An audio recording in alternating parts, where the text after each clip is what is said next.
सिद्ध तारे पिंड अपना, साधु तारे खंडे, उसको सतगुरु जानियो, जो तार देवे ब्रह्मंडे। ये तो ऐसा खतरनाक विष है, इसका सबसे बड़ा पाप बताया हुक्के में तम्बाकू में। क्या बताते? 100 नारी जारी करे, सुरापान 100 बार, एक चलम हुक्का भरे वो डूबे काली दार। ओहो, एक परत्रिया के पास गमन करने का कितना पाप बताते हैं। पर द्वारा स्त्री का खोले, 70 जन्म अंधा हो डोले, मदरा पीवे कड़वा पानी, 70 जन्म स्वान के जानी। और फिर कहते सुरापान मदमासा हारी, गमन करे भोग पर नारी, 70 जन्म कटेंगे शीसम, साक्षी साहेब है जगदीशम। ओए होए, परमात्मा आदरणीय गरीबदास साहेब जी अपने भगवान कबीर साहब को साक्षी रख के कह रहे हैं कि जो विकार तुम कर रहे हो ये कितने भयंकर हैं। क्या बताया है कि मदरा पीवे कड़वा पानी और 70 जन्म कुत्ते के जानी। जो शराब पीते हैं एक बार उसके 70 जन्म कुत्ते के होंगे, कंटिन्यूसली 70 जन्म। ओए होए, और फिर क्या कहते हैं? सुरापान मदमासा हारी। सुरापान कहते हैं शराब पीने वाला, शराब पीता है जो, और मांस आहार करता है। और गमन करे भोग पर नारी, जो दूसरे की पत्नी के पास दुराचार करता है, तो उनके साथ क्या बनेगी? 70 जन्म कटेंगे शीसम, साक्षी साहेब है जगदीशम। उन लोगों के 70 जन्म शीश कटेंगे, कि तो बकरा बनेगा, कि तो मुर्गा बनेगा, कि तो वैसे, कि तो गंडासे में आकर कटेगा, कि तो थ्रेसर में आकर नाड़ आ जाएगी। यानी दुर्गति से मौत होगी, बुरे जन्म होंगे।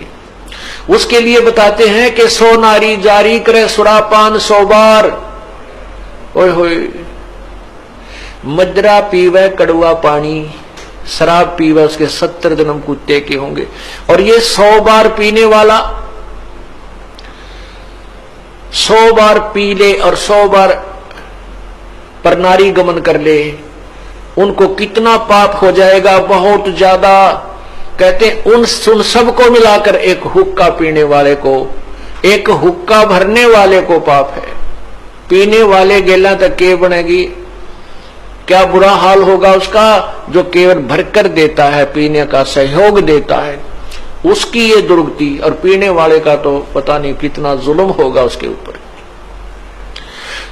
सुरापान 100 नारी जारी करे, सुरापान 100 बार, एक चलम हुक्का भरे वो डूबे काली दारी। इसलिए मना करते हैं कि तुम हुक्का भी भर के मत देना। उन जो पाप कमा रहे हैं स्वयं भी नरक में जा रहे हैं, और उसमें सहयोगी बना रहे हैं अपने पुत्र पुत्रियों को, पौत्र पौत्रियों को, या पुत्र वधुओं को भी आजकल हुक्का भरवाने। यहां कर कोई भी दोष नहीं देखा है। यदि आप किसी में दोष देख रहे हो, वो दोष आपके अंदर है। एक चोर के यहां कोई व्यक्ति डट गया रात में, रात चलता शरीफ व्यक्ति, तो वो चोर सारी रात जागता रहा कि कहीं ये रात ने उठ कर तेरे घर में गड़बड़ ना कर जा, चोरी ना कर ले जा। और वो भला आदमी सामने सोया था, सवेरे उठा और सवेरे राम रमी करके चला गया, रात काटनी थी। अब वो दोष उस चोर में था कि कदे ये चोरी ना कर ले, रात ने तेरा सामान ना निकाल ले जा। और वो भला आदमी चैन से सो रहा, उसको लेना नहीं देना। तो ऐसे ही एक घर में चोर आ गया, रात रात चलता व्यक्ति था, वो था चोर, डट गया किसी के घर पर। उस भले व्यक्ति ने वो चोर ना दिखाई दे था, क्योंकि उसमें दोष नहीं था। उसने अपने घर में उसको रोका, गर्मी सर्दियों के दिन थे, वहीं जहां आप सारा परिवार सो रहा था वहां सो गया। रात में उठ के उन्हीं के घर में चोरी करके चोर जाता रहा। अब वो भले आदमी के मन में दोष नहीं था, वो ना जाग गया, क्योंकि उसने अपने जैसा दिखा था। और वो भला आदमी उस चोर के घर डटिया, तो उस चोर में वो भला आदमी भी चोर दिखाई देता, वो दोष उसके अंदर है। तो इसी प्रकार आप किसी अन्य में कोई दोष देख रहे हो, वो आपके अंदर उससे अधिक मिलेगा। ये टटोल कर देख लेना। जब आपके अंदर कोई दोष है नहीं तो आपको दूसरे में दिखे को ना। ये एक अपना दर्पण है अपने अंदर के विकार देखने का। परमात्मा कहते हैं बुरा जो देखने में चला बुरा ना मिलिया कोई, और जब दिल खोजा अपना मेरे तो बुरा नहीं कोई। जो क्रिया हम बुराई करते हैं हम दूसरे में देख लेते हैं, 20 आगे गावांगे, देख रहे वो नौकरो थी वो नौकरो था, और वो आप 20 करे उतने। तो हमने पहले अपने अंतःकरण को साफ करना चाहिए, फिर और करें तो अपने आप बढ़ेगा। तो हम ठेकेदार ना बनकर अपनी भक्ति करें। और दास पे लिखा नहीं है, दास बोल सकता है कि मैं उपासक को सर्व सुख और पूरा कंप्लीट मोक्ष देने का वायदा करता हूं जब नियम में रहोगे तो।